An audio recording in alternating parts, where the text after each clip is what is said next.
Hi, everyone, and welcome to part two of this evening, which will be centered around our panel, The Future is Fluid.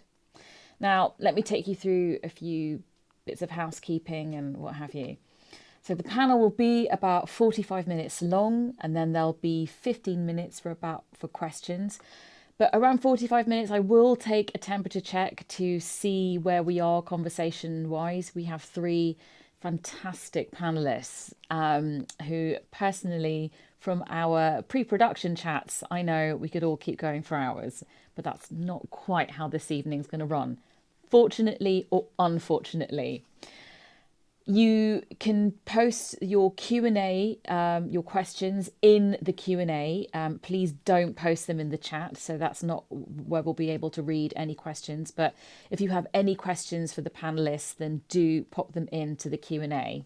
And I will be reading the best ones out a bit later. Our panel this evening are Matronic, Anil, Sebastian, and Portrait XO. Let me tell you a little bit about each one of them. Matronic. Matronic is an orator, author, artist, musician, DJ, and broadcaster, best known as the co-lead singer of pop phenomenon Scissor Sisters.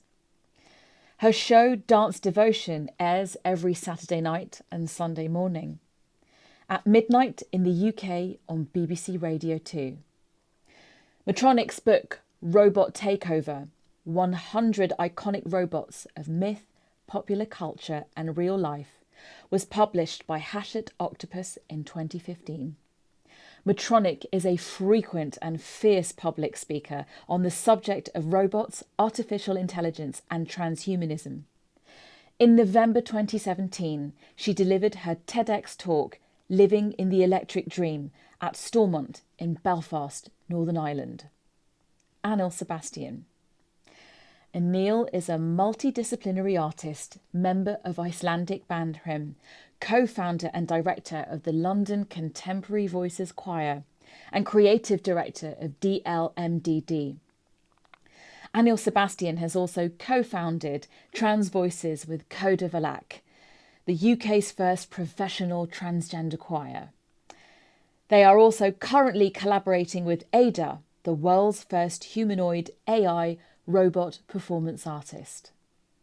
In October 2020, Anil Sebastian's music film Daffodil was released on Nowness Experiments.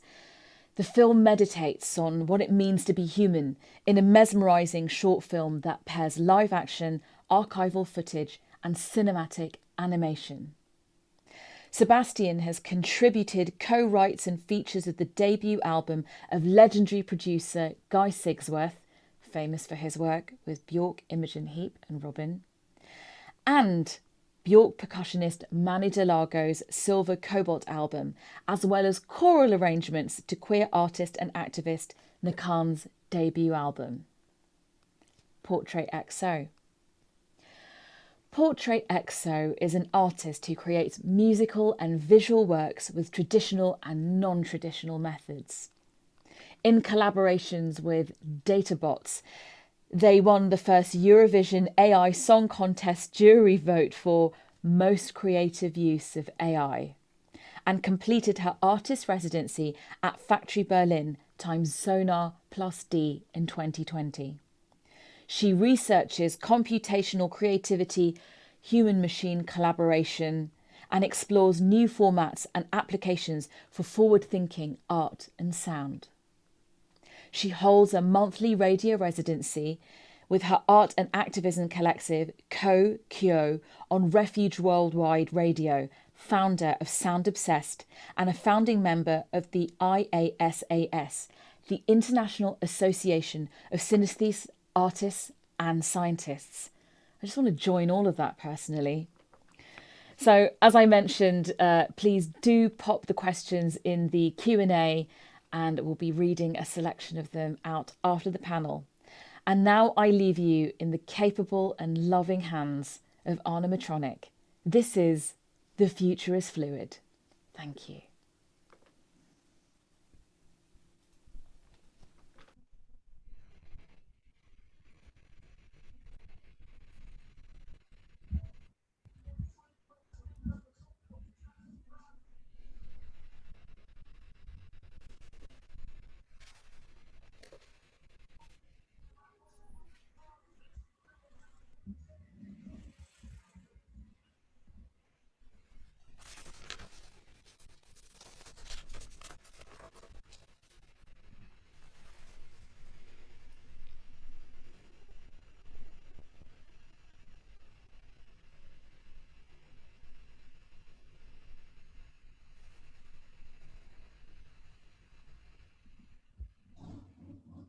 Okay, I think we can start. Yes? Yes, yes. So we are now Okay. going to Thank you so start. much. I want to thank BISHI for putting together this incredible digital festival and for inviting me to kick off WITCiH Digital Festival 2021. I hope this is the first of many. And my name is Anna Matronic, and I am so excited to speak to Anil, Sebastian, and Portrait XO today. And I want to begin the conversation with a quote from Portrait XO's website, which is, "We experience the world through more senses than we are aware." And indeed, the people who are assembled in this group, myself included, each of us are hubs. We all connect people, concepts, ideas, and creative output. I am a musician. I am a visual artist. I am a DJ. I speak about AI and robots. I have a lot of varied interests that are contained within the hub of my brain and my body. So my first question and my first point of conversation is, I'd like to start with Portrait and talk about the unique ways that you connect people, concepts, and disciplines in your work. And then we'll move on to Anil. Sure. And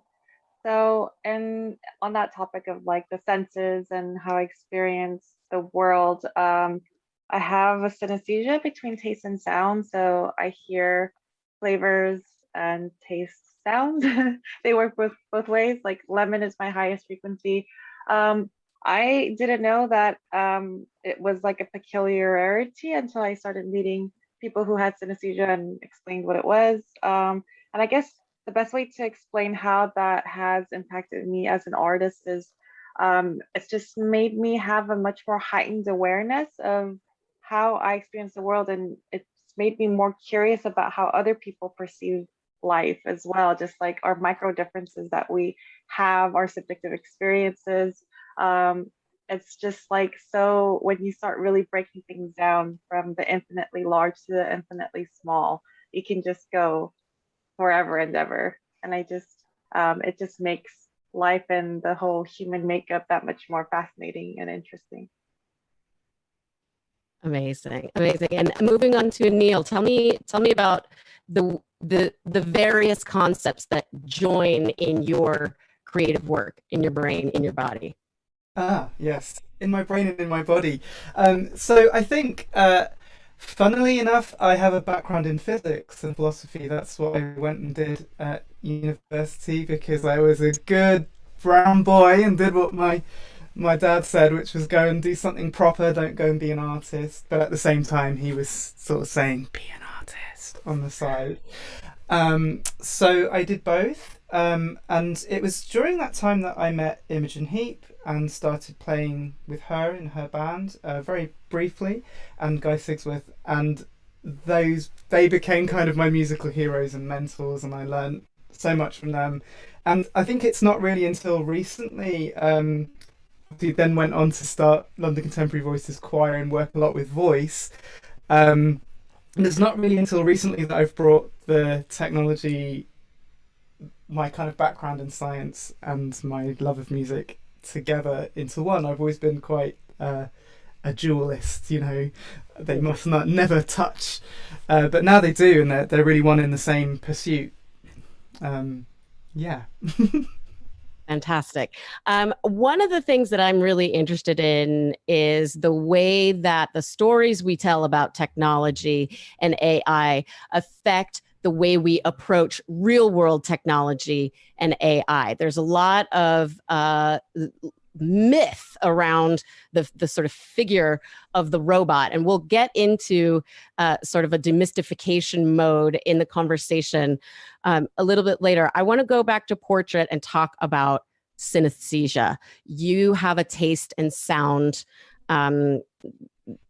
blend, and that is, to me, a breaking of the binary. We're breaking the binary between senses. And you are a founding member of the International Association of Synesthetes, Artists, and Scientists. Can you tell me about this organization and what you guys are all about. Sure.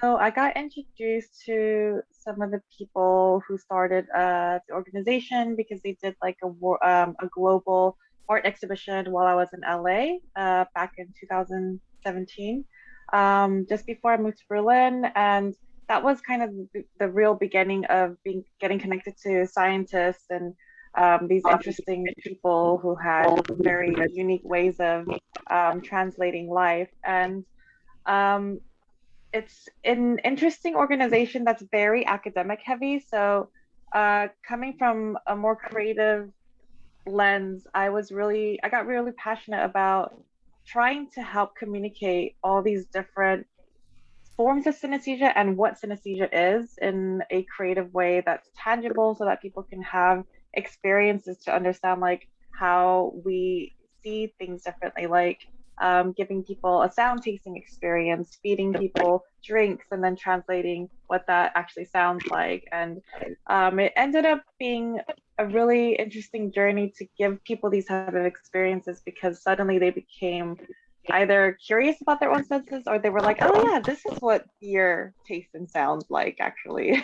Like this makes sense to me or it doesn't make sense to me. And I think what actually really spearheaded me towards like combining science into art was when I started meeting certain people who had like really negative impacts or synesthesia has impacted their lives in a very unfortunate way. And I don't know if you remember the movie Beautiful Mind. It's one of my favorite movies of all time. And I met this Iranian girl who has this gift of solving math problems because she sees colors and numbers. And so when she was a kid living in Iran, she was able to solve and like ace all of her math tests. And her teacher would always ask her like, how did you get to these answers? And she would never be able to explain. Long story short, in the end, her family and the teacher just all thought there was something wrong with her. And she got forced to having two brain surgeries that in the end caused all kinds of like crazy bodily damage, but her synesthesia never left her. So she still has this incredible gift of being able to solve math problems by looking at numbers and like, oh yeah, this is this because yellow and purple, ta-da. So just things like that has brought like I guess just another layer of a form of communicating life, I guess, in an artistic way that hopefully gives people just some new perspectives and maybe just make them a bit more curious about their own senses as well. Amazing. And Anil is also breaking the binary in a very real sense, and in a sense that we're speaking about with gender, with their status as a trans non-binary person and leader of London Contemporary Voices, is breaking the binary not just as an artist, but providing a space for other trans and gender non-conforming musicians and vocalists to express themselves fully. So, Anil, can you take us through the binary at work in the choir world and how your status as a non-binary person revealed the limitations of the choral world and how you're working to break that? Sure. It's been a journey and a half, and I'm still on it. I'm still in the process of transition. And I'll say about that one thing that I want to change is this idea that people who are transitioning, who are trans, this idea that we should all just disappear while that's happening. Absolutely not. This is a beautiful process in itself, painful but beautiful, and something that I want to live and also do my work and be an artist and a creative at the same time. So that's one thing. But I guess it took me a long time to realise that's one thing. And now that it's one of those things you look back and you think, oh my God, it's so obvious, you know? But I think it came up for me because I was increasingly feeling this dysphoria, this kind of horrible tightness and dissociation from what I was doing in my work as a vocalist. And it never used to be like that. And it kind of crept in more and more and more working as a vocalist arranger with all of these incredible people. I mean, we work with some amazing artists, but more and more I was dissociating. And I think it took me a long time to realize what it was, because I have the intersection of all these other things, like being queer and being brown and all these other things that really exclude me from these spaces. There aren't any other brown choral conductors or leaders that I even know of in the UK. Maybe there are, but I don't know who they are. And so I was felt on my own, and more and more it felt like, boys stand over there, girls stand over there. We have our voice parts, which are assigned according to gender rather than timbre or tone or what your genetic makeup is or whatever. And so it just became this constant battle. And it was actually through working with Guy Sigsworth that I really, really let it out, because the whole while my own voice was different. My own voice was my own. And I guess people would gender my voice probably as female or something. They can't place it. And so it was Guy that was saying in the studio, that is beautiful, and we want more of that. And he kind of gave me these sort of tasks to kind of extend what I was doing and extend this sort of like super breathy, super fragile vocal sound. But powerful at the same time. And through that kind of process of extension, and then through an AI app that Sharif Hashizume and I created, that actually kind of helped me riff with myself and have this period of development time to just be like, okay, this is a thing.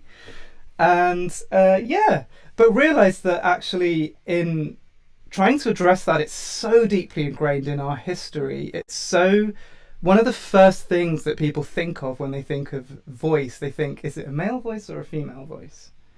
And there are obvious things to do with sex and hormones that affect our voices, but not necessarily connected with gender. It doesn't have to be. So tell me about the London Contemporary Voices and your bringing together non-binary artists and your work specifically in that field. Well, I realised that it wasn't a very welcoming place, and it was a horrible, painful realisation that this thing that I had co-founded and created actually was exclusionary to trans and non-binary people and to myself. That there was an internalized kind of transphobia maybe, or I don't know what, or it was just something that I just assumed it had to be done this way. And so I found that the thing that I had created had become a really painful and uncomfortable space for me to be in. And I didn't really know why. And then when I did know why, I didn't know what to do about it. And so what we did, actually, someone in my chosen family, Coda, they are actually the co-founder of this new group that we've created called Trans Voices, where we want to actually explore gender and break it out from trying to fit something into the London Contemporary Voices framework, create something new for trans voices and explore that kind of excellence, explore what we can do, what we can break down and deconstruct, and how that intersects with technology and with both of our journey through transition. So it's been a really interesting time, and we've met some amazing people, and my hope is that I'll learn from that and know then what to take back into London Contemporary Voices and the rest of my work, and how those two things can make peace, reconcile, become something that I really feel comfortable in and believe in. It's amazing. By creating that space for yourself, you'll be creating it for other people, which is an incredible way to be in yourself as a hub. So here we all are, we're hubs connecting. And I want to know I grew up loving AI. I saw Star Wars when I was 3, thought C-3PO was just like my dad. And so I was hooked. I want to know how you both arrived at AI. the thing that's so interesting about both of you is, Anil, you kind of come like me, you're interested in storytelling and kind of a theoretical or allegorical approach to AI. And Portrait, you are very hands-on, technological and practical. You work with AI. Portrait, tell me how you arrived at AI, how you got involved in it, how you got interested in it, and what your main focus is in working with AI. Sure. So I've been obsessed with music technology since I fell in love with electronic music production. That's kind of where like my first interaction with technology really inspired me. And then like fast forward 2021, here we are with AI and sound. Somewhere along the line, like around 2015, I got introduced to CJ Carr, who is one half of DataBots. He comes from a music background, but he's also a coder. He creates these neural networks that allow you to do raw audio training. And so when we first met, he was starting his like early days of these raw audio experiments and publishing research papers. And a lot of it went over my head at first because it's a lot to take in. And it's also very abstract. So I totally understand the entry point to get into this type of artistic practice can be a bit difficult, even though there are open source, open to public Google Colab notebooks. I'm planning on publishing like a mini tutorial at the moment for this kind of stuff for other artists who are interested, so it makes it a little easier.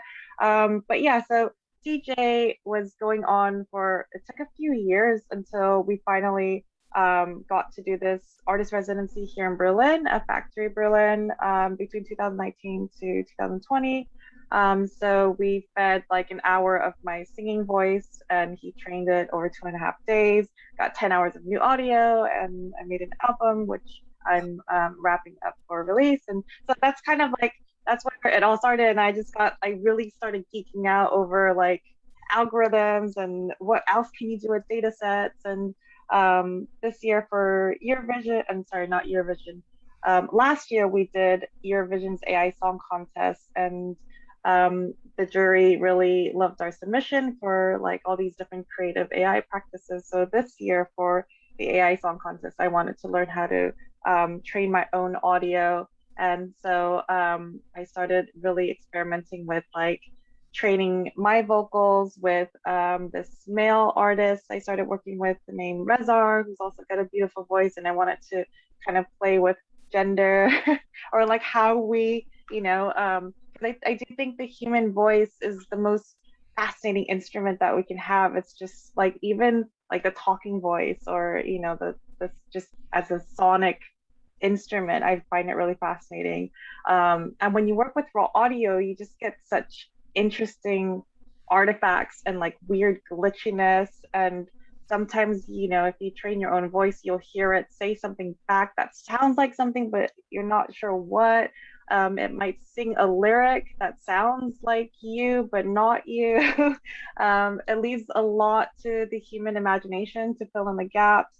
And so it's just a really fascinating experience. And I feel like most creatives, we also face different periods of like creative walls and blocks. And it's been a really cool and fun way to just like find new methods and approaches that like break you out of whatever that you're used to and just allow yourself to be a little surprised, I guess. And yeah, I would say the voice morphing has been kind of my favorite experiment recently, just trying to make like one voice sound like another and resynthesizing and stuff like that. And the song that we heard earlier, Vessel, is your entry for this year's AI Song Contest, right? Now, Yes. And something like 99% of those sounds that are in that song are AI generated. Is that correct? How what's the percentage on that one? So that one was the 99% of audio was for another piece called Transmute. Okay. That was published in April. The one for this year's AI Song Contest, I would say is like a pretty good 50-50 collaboration where The production was very much like human composed. Mm. There's a lot of AI generated samples. We turned some of our combined vocal sounds into like synths. And so we really wanted to like go as far as we could of like what we could do with all these strange and interesting sounds that we got. It's so beautiful. The song itself is so gorgeous. And I just want to tell everyone who is part of the panel that they can go to vote for this song to win. It's so beautiful. And I am obsessed with Eurovision anyway. I love Eurovision. I watch it every year. I was actually on the jury for the last 2 years, and I love robots. So I have a new life goal, which is to basically become the Terry Wogan of the AI song contest. Portrait might not get that reference, but it's basic. I want to be Ryan Seacrest of the AI song contest. Basically, because that is just so right up my alley. Love it, love it, love it. And we need to train your voice into AI and see what happens. I would love to do that. Please? I would love that. And your focus really is on working with voice and AI. Why voice? I think it's the most emotional instrument, and there's just like, I don't know, so much dynamic sounds and textures, and like even the silence between sounds. It took me also a long time to even come to terms with my own singing voice as well. So it was like an interesting journey to find out like how does a machine reiterate my own voice. And also at the time when I started getting introduced to AI and music stuff, it was very MIDI focused. And so when I met CJ and he was focusing on raw audio, it was like, oh wow, this is like super gnarly, like very like people who are really into sound design and production would love it, because you just get such weird sounds that just come out where you're like, it sounds like a ghost trying to scream through like a machine, and then sometimes you'll just get these warbly, strange, I don't know, yeah, these like artifacts. Sometimes it can be pleasant, sometimes it can be just pure noise, but it is like treasure hunting for these little gems. And it does take a lot of patience because the training process does take quite a bit of time. You have to spend like hours and hours of training, and then you gotta sift through all this audio. Like out of the 10 hours, I would say like 5 to 10% of that was usable. And then the rest of it was like a lot of noise. But I was really curious to find out, is AI, when it works with raw audio, smart enough to sing lyrics that make sense and melodies and deliver it in a emotionally cohesive way like we do as humans. And I think that's where it became a really interesting process of like, I don't know if you remember when Bowie did this experiment with, was it Vocalizer, I think is what it was called. He collaborated with an engineer and they created the system where it would generate just like random combination of words and stuff. And he had his time in Berlin, and that's actually one of the reasons that brought me to come to this city.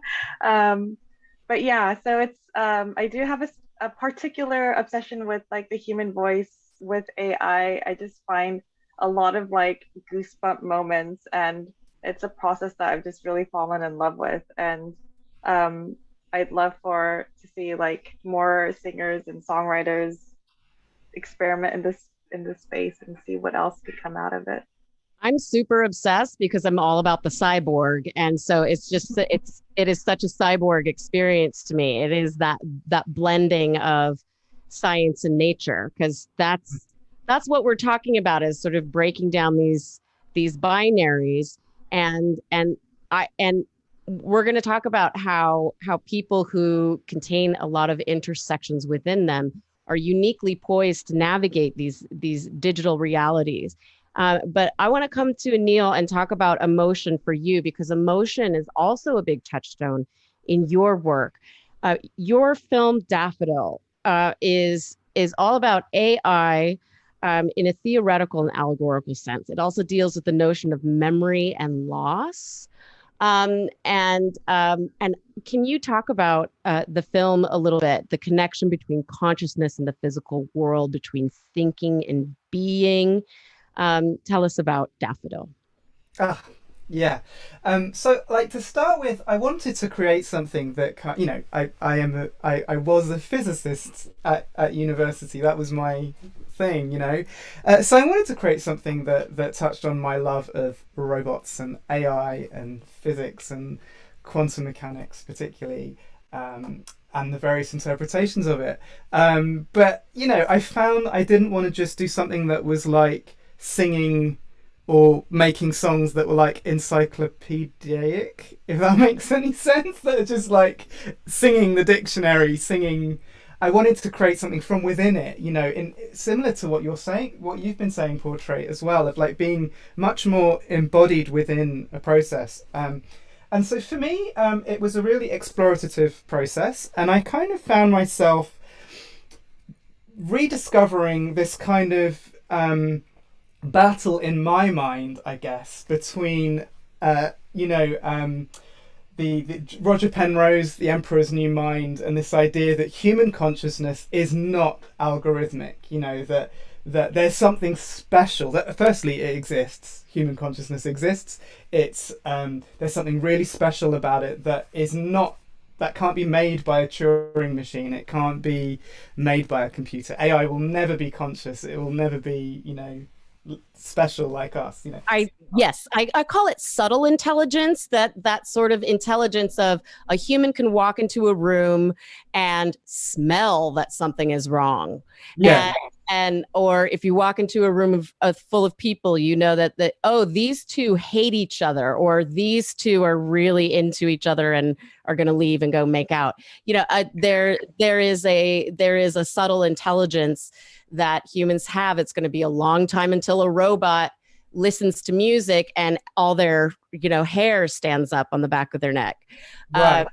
So that's that kind of intelligence that you're dealing with, isn't it? It's that sweetness. It's sweet, and it's subtle, and it's fluid. And I think, like Portrait was saying, read portraits of, that there's so much more that we sense that we realize.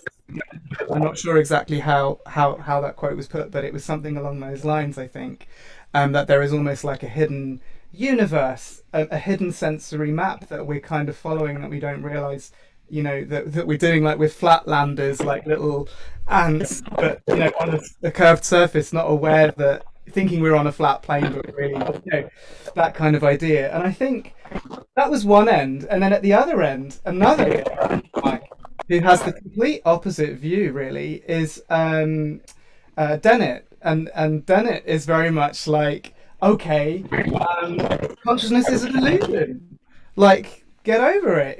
It's not real. It's a user illusion, and actually, it's a product of our bodies, and it's there isn't this mind-body dualism. My brain is my body. And I am. There's nothing special about consciousness. That's the idea, and it is algorithmic, and it can be eventually trained. So those were the two ideas, and it was kind of almost like on one side this romance, and on the other side this kind of like, please let that not be true. But then I think in my journey with it, I found beauty in both. I found beauty in both ideas, and I found the idea of letting go of consciousness quite liberating. And it also brought me back to the work of Derek Parfit, sorry, and the idea of continued self through time, and this idea that we are one person. I am one person, and I move through time, and I stay as one person. And actually, I think we're more like, and neuroscience is starting to shed some light on this as well, that really we're more like a parliament. There's loads of identities going on, and it's almost like when we make decisions, there's almost like those things can vote, and it's almost like our consciousness is maybe like a murmuration of different kind of patterns, and from those patterns jump out little constellations, little things that crystallize as thoughts. And I kind of really love that idea, that yeah, we're really not what we think we are. It's an illusion, and it's a user illusion, because we have this illusion of a body and a sense of unity in our thoughts. But actually, when you really think about it, if you could connect your brain to a machine that recorded every single thought, it would be a total confused mess with very little consistency and very little, logic to it. We have to organize all of that using one particular part of our brain.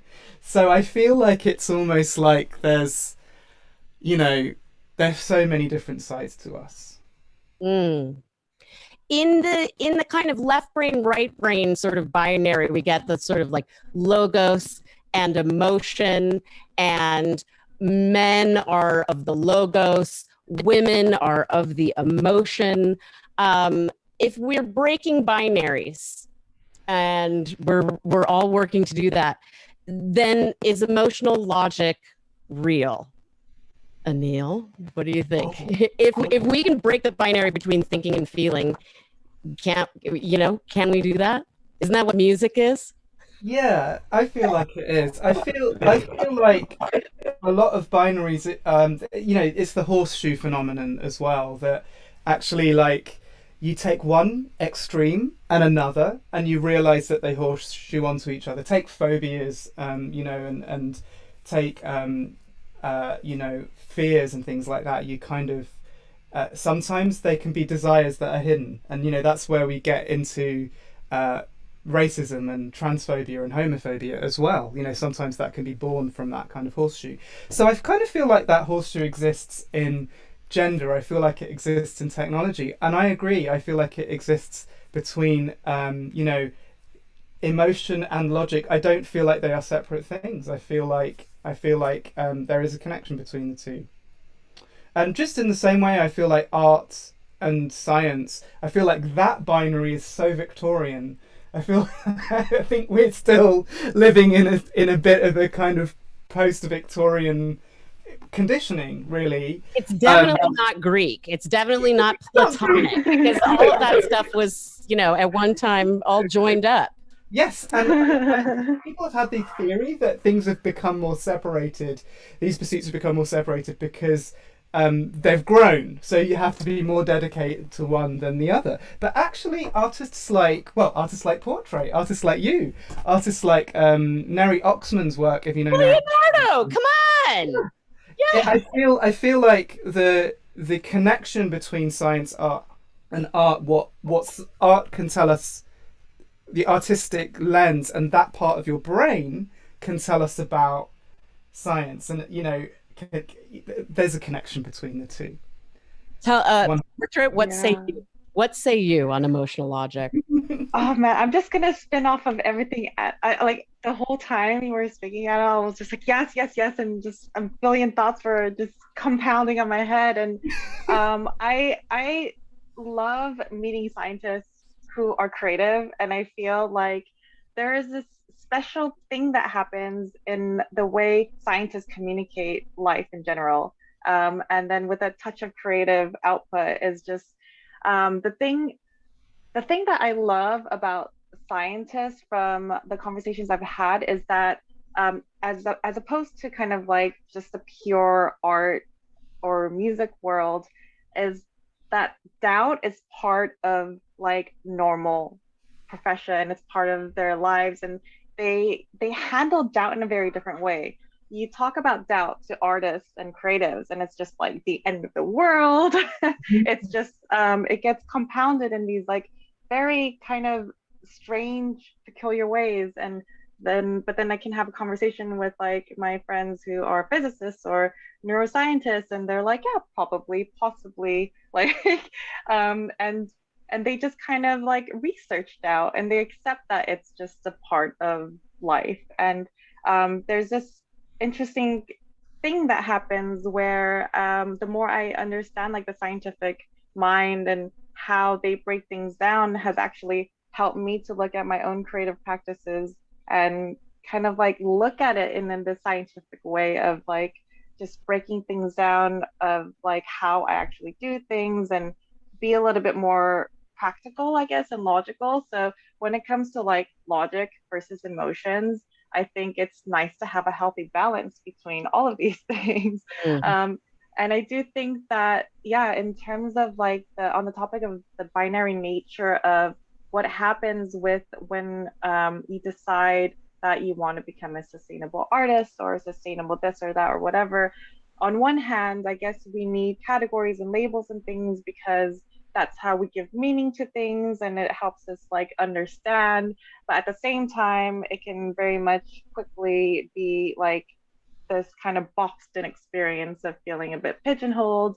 But we're not one-dimensional beings. We have many interests and everything. I think everything feeds into each other. And I guess that's like the really exciting thing about this festival is just, you know, being able to have these conversations with people like yourselves and actually embody it and be able to show our outputs in these kind of multifaceted ways. And I think that because of the binary nature of code, it actually has the opportunity for humans to reflect on our own internal binaries. At least that's the experience I've had is like, oh, that code is doing that, or like I think it's like I see the code itself that creates things just as creative as the people who create with it. And so it's interesting to just kind of like keep diving and scratching and getting deeper into these things. And then it's like my brain will be like, I want to know who developed this code and what's the thinking behind it, and is the binary nature of this code because of their social conditioning or their background or whatever. And so yeah, this is like a whole topic that I think we could like go on a whole rabbit hole and go on for ages. Yes, I definitely think so as well. And this kind of feeds into this line that Anil uses in Daffodil, which comes from Kafka, which is a cage in search of a bird. And there we're sort of born these vessels and then searching for these pieces to make the self that we are. Does that resonate with you, Anil? There's this notion, there's a notion of multiple selves at work within all of your work. And portrait also, you're really working to kind of dissolve your physical sort of facial identity from your work as well, aren't you? We talked about that as well. We should probably turn our camera filters on at some point. Yeah.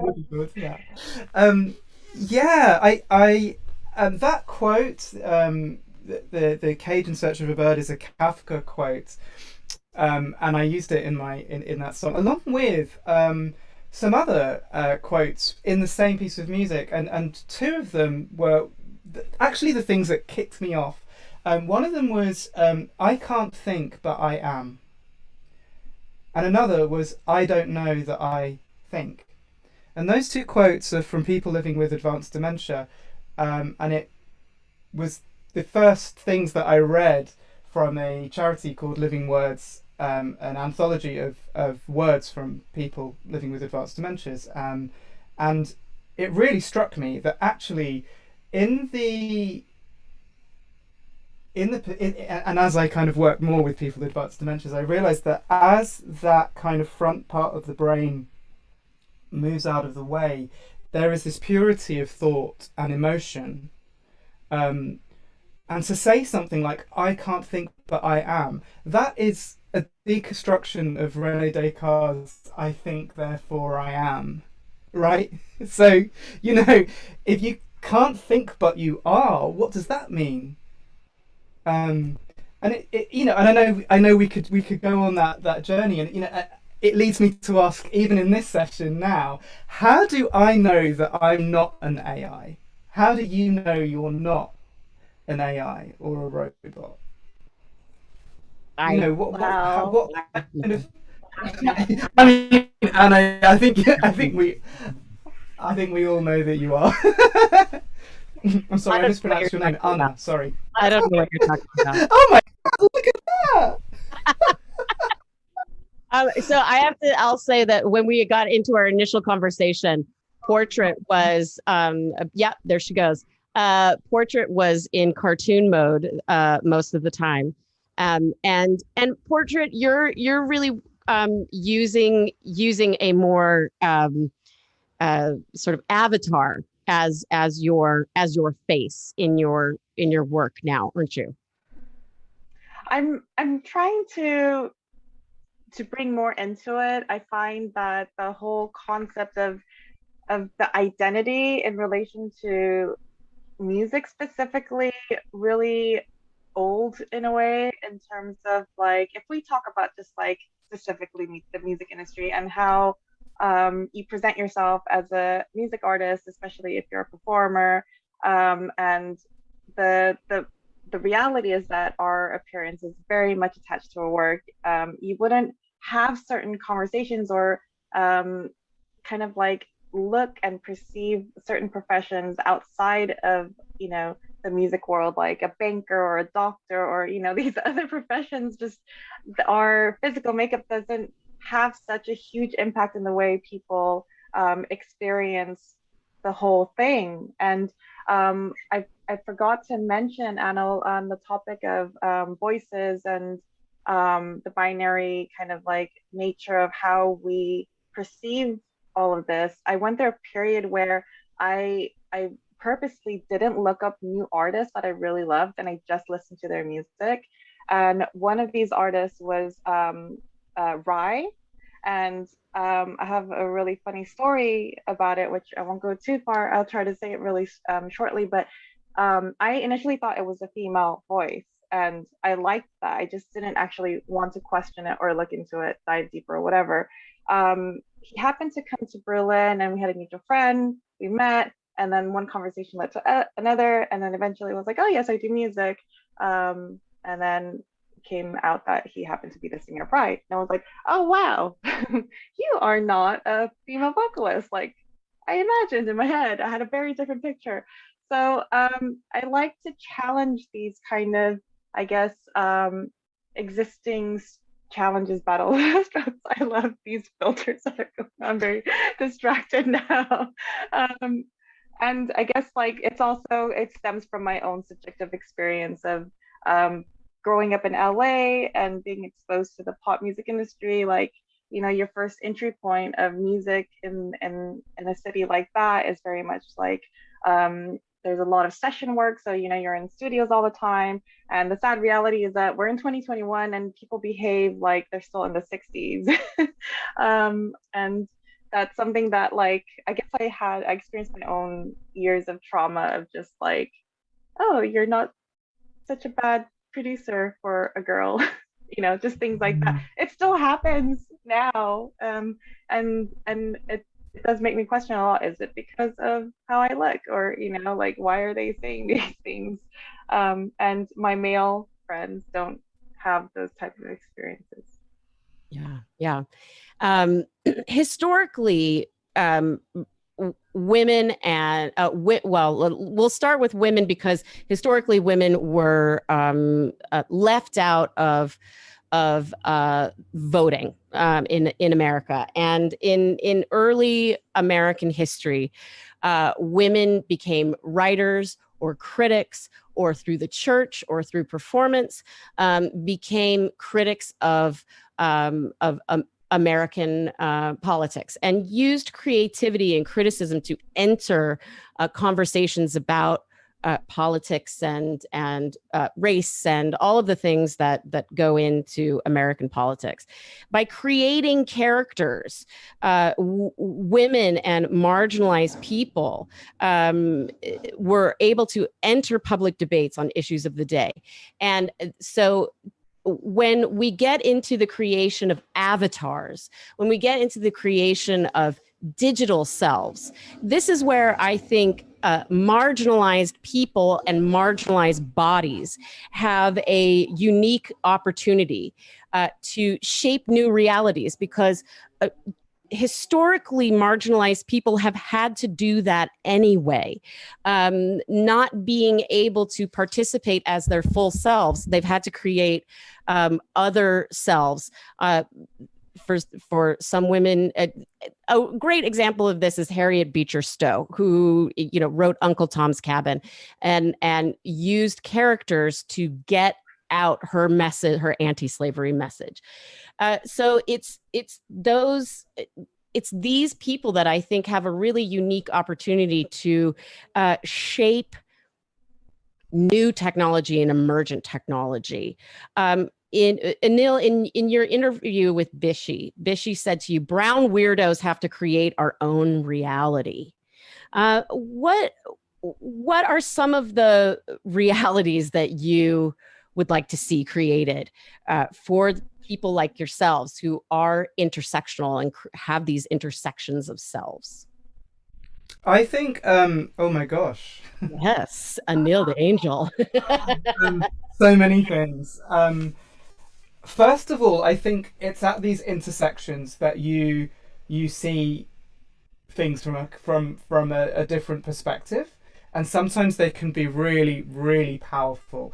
And I think we have got to make sure that we retain the kind of neurodiversity, but also ethnic diversity, gender diversity, because it's from those perspectives. If you look at every single huge advancement culturally, scientifically, in whichever field, so often they originate from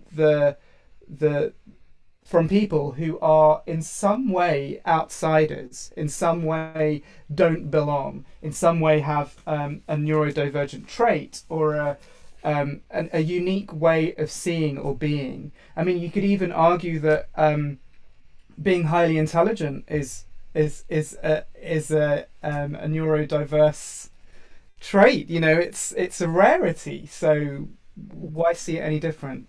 And I feel like, so the answer really, I think, is listen, I think, is one. Amplify and create a platform and a space. And I think go where you're scared. I feel like my exploration with things in the binary, generally with gender, but also with race, with AI, I've had no choice. I am mixed race, I am transgender, non-binary, queer. I don't have a choice but to be where I am. But I think when you go to the places that you're scared of mentally, you grow in ways that you can't know, and our society can grow in ways that we can't know. That is where we move forward. So, Portrait, anything to add to this intersections conversation? I totally agree. I think just everything that Anil said, I was just in my head like, yes. But again, I feel like, Anil, you have such a beautiful way of describing things, because I'm convinced it's because of your scientific background. And I think it's just really important to just be reminded that we are like creative and just by being humans, like that is an act of creation in itself. So we should never feel like we have to be bound to one specific thing that interests us or whatever. And the more I meet people such as yourselves who are very creatively inspired by more than one discipline or medium, I think really is the future. I think that's like, it's just going to become more and more of this blending of different fields and intersectionalities. Fantastic. Oh my God, Anil, I love that filter. I'm going to put this one on for BISHI because she's going to come on and I want to show you that I am on a banana. I thought you really liked that one, BISHI. We are running out of time. Here's some, I just want to give some joy to everybody, because as Anil says, joy and confidence are acts of rebellion. And I want everybody here to feel joy. I want everybody to feel confident, and use those tools to dismantle the master's house, motherfuckers. Before we get started and take some questions from BISHI in the crowd, I just want to end on one of my like life's work in one of the things that people always say to me when I say, oh, I'm really, really interested in robots. And I talk about how I'm interested in AI and the possibilities with AI. And I have, some may say, a little Pollyanna approach to it. But one thing people always say is, hasn't she seen the Terminator? And so one of my big things is like, hey, everybody, this might blow your mind, but the Terminator is not a documentary. So that is one of the myths I want to dispel. AI is just math. That's another one. Anil, portrait, before we go on to the questions, what's along that line of the myth you want to dispel? Oh, a myth I want to dispel. Maybe there is no single truth about personal identity. Love it. You're not just one, you're many, all the time. Portrait? Based on what I know so far about the current state of AI, is that we are very far from something like the Terminator coming into existence. Like, we don't have enough computers in the whole entire planet or servers to make that happen right now as we speak. And I think the limitations of this technology is really interesting. And every time I've used like machine learning with audio and stuff like that, there's a lot of painful points where things don't work. Things take so long. It's not that fast. It's not that automated. There's also this other, I think, misconception that people who use AI, like creatives, are after like machines to generate everything for them. That, we just don't want to create ourselves anymore. But it's been the opposite. I've always used technology as tools to enhance creativity, and I want to be inspired and have new tools to work with. And I think that approach isn't going to go away. It's not going to be eradicated by machines. Yeah, I was actually thinking about this in relation to your music of the AI that you use is basically a synthesizer. It's a synth, right? It's like you're taking a sound, you're pressing a key, quote unquote, and then you're there's attack, sustain, release, decay. All of those are there, but it's just in the code rather than you making the buttons go. That's what I was thinking. Or like listening to vinyls and sampling and chopping up your favorite parts. Maybe that's also a nice like similar reference. Definitely. Okay. Oh my gosh. Thank you guys so much. I want to go camping with you. BISHI, you want to give us some questions? Well, firstly, I do just want to comment on your Terminator filter. That is so hot. I mean, I've loved all of the filters, but I've never seen this Terminator effect. Like, this is really hot. I bet everyone agrees. It's also kind of goth because it's got the purple lips as well. But those purple lips, girl, they look really, I love it. I love it. Yeah.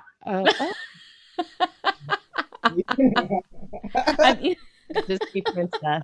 And obviously I love the banana because I love a cheap gag, I mean, everybody knows that. But this one. By the way, everybody, we're using Snap Camera for these filters, and you download it and then you go into your settings and your video preference settings and Zoom and your camera. It's ridiculous. about a Bratz doll. Yeah. So just to let everyone in the audience, obviously we went over the 45 minutes because it was just so fascinating and I was hooked, and I can see from the audience count that everybody has stayed. So thank you. I'm just going to start by reading a couple of comments. There's a comment from Rebecca, who's performed at WITCiH before, Rebecca Ubuntu, and this is to Anil. This isn't a question, more of a note of appreciation for Anil. Thank you for sharing, Anil. I never felt more comfortable in choirs for all the reasons you expressed, despite choral gospel singing being my music foundation. I so feel you, Anil, when you speak about this being painful, being in the choir as a trans person of colour and perhaps not being able to reconcile these intersections in a space that doesn't welcome them. I wish I knew when I was a kid in the choir. Please know that you are so needed and so valuable, and that you voice something I haven't been able to until this moment because it was too painful. So grateful to you. That's so beautiful. Beautiful. Thank you, Rebecca. That's such a beautiful sentiment. And Um, we have a really great question from Nali, who's one of the WITCH commissioned artists. Her commission will be going out live tomorrow. And Nali is so fantastic. Nali asks, what's a good starting point for getting into AI? That's a very good question. Who would like to answer that first? If you would like to learn about the stories of robots, my book is a really good place to start, Robot Takeover. But there's also a fantastic book I'm going to get if you're interested in transhumanism and the notion of tech. I would start with a person named Martine Rothblatt, and I can put these in the chat as well. There is a fantastic book called Virtually Human: The Promise and Peril of Digital Immortality, which is fantastic. And there's another book called Sublime Dreams of Living Machines. I need to find the author name on that, but those are great places to start for if you want a transhuman conversation or conversations about kind of like how we approach robots and think about them. Great. Do any of the other panelists want to add anything into that? Or I really want to know from Portrait, like where do I start with AI music? um, sorry, I got really distracted by all the filter happenings on screen. I don't know where you're looking at, Anil, but like there's this snap camera filters are just getting more and more crazy. Like the fact that you can like touch your face and stuff, and it really makes me feel like I have plastic skin as I do this. Um, I started with Google Magenta tool, which is free to download, and it's a good starting point, I guess, to like get your head around how MIDI related AI works. I can send around a whole link of some available tools that are browser based. And as I mentioned before, I plan on publishing like a mini tutorial with some of the Google Colab notebooks that I've used so people can do some of their own raw audio experiments and do things like, I don't know, train your voice and make it sound like birds or, things like that. And yeah, I'm happy to send links. I can't think all of them off the top of my head right now, but there's a lot of fun updates that are always happening. Great. cool. Oh wow. Oh yes, That's so girl. cool. Dragon Balls, Dragon Balls. Okay, so this is a really interesting question from Emma Barnum to Portrait XO. So I'm just going to read out the statement and then the question. I like Portrait XO recognition of the various senses and interactions between them. So does eating enhance our experience of music? In fact, as a doctor, geriatrician, that's fabulous, it's making me think about the power of music in potentially helping people with advanced dementia get adequate nutritional. Sure, that's a pretty different question for the panel. Portrait XO, how important are the accents of voices in sensory experience? mm, Oh wow. Accents. Um, for me, it's sound is very textural. So, like a good example is peanut butter is always base, but the texture sonically changes based on what type of peanut butter I'm eating. So, If it's like crunchy peanut butter, it's going to be crunchy base. Smooth peanut butter is smooth base. And so like there are certain there are certain languages that have like higher frequencies naturally, and some accents that are lower. Like British English to me is always a bit lower than American English. American English sounds higher pitch and frequencies, like wild cherry, and then like Brits are much more rounded, and so the sound is kind of like potatoes and cheese. I was about to say cheese and onion crisps. I was about to say that. What you mean, like cheese and onion crisps? Potato and cheese. I love it. It's funny because Brits do have a very special connection to potatoes and cheese as well, isn't it? Like I know a good handful of British friends who will go on and on about like how to perfect making the best potato, jacket potato or chips. Oh my. Okay. Or fries for us, Anna. It took a while to get that one. Like what are they called? Potato daphonés or something. That's a real Brit. Dauphinoise. Dauphinoise. I probably didn't say it properly, but I knew you'd run with it, darling. I knew you'd run with it. 100 ways to make a potato. I love it. Yeah. The cheese aisle in Tesco's is like heaven to me. Like I go to Europe and the first place I go is the dairy aisle, and like France, like I didn't know there were that many kinds of yogurt. Wow. Anyway, but we're getting into much digression here. But I love this notion of food as sound. I'm so obsessed with it. There was one event that I did with a friend of mine, Helena Fredrickson, who actually designed this dress. Is an amazing artist, and she curated a night where different filmmakers took a different color and they made a film about the color, and then the restaurant made a dish that corresponded to the color. So as you watched the film, you were eating this thing that corresponded to the color. And my color was pink. And I just thought they're going to bring out a dessert, because even in the film that I made, there were cupcakes and it was very like candy oriented. I did candy pink and then I did hot pink, and they brought out salmon for the pink one. And I was eating it and I was like, this is so wrong. Anyway, so I had a bit of that synesthetic experience during that of like, why am I eating salmon? This is the wrong pink. This doesn't go with pink. Anyway. So I would like to join this synesthetic symposium that you are a part of. Portrait. I would love to give you all a sound tasting dining experience. Yay! Let's do it. We can start with jacket potatoes. Oh my god, yeah, look at you, the little potato in the ground. There's a really fascinating question from Leah Cardos, who asks, cyborg performers and wearable/embeddable tech. Do we see a future for it? Music is my life. If I was a body mod, I could get to enhance my experience of it. I'd reckon I'd be up for it, honestly.